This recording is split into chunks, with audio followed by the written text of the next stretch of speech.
আবৃত্তি তোমাদেরকে শোনাচ্ছি।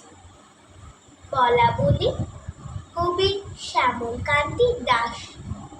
বাবা বলল লেখাপড়া, মা বলল খেলা, দিদি বলল ঘর সাজাতে সারা দুপুর বেলা, জেঠু বলল ভালোভাবে পরীক্ষাটা দিতে, কাকু বলল নাম করা যায় শাস্ত্রীয় সঙ্গীতে, মাসি বলল নাচ শেখো গিয়ে, পিসি বলল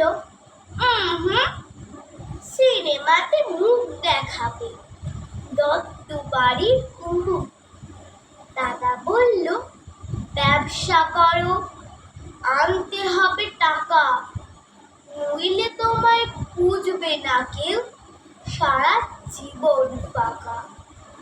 ঠাম্মা বলল মাসে মাসে বিদেশ যাওয়া চাই, নইলে লোকে বলবে মেয়ে মাথায় খিল নাই। দাদু বলল চোখ পাকিয়ে বকবকানি থাক, ঘুমাইতে দাও মাইয়া ডারের শরীরে চোর পাক। নমস্কার।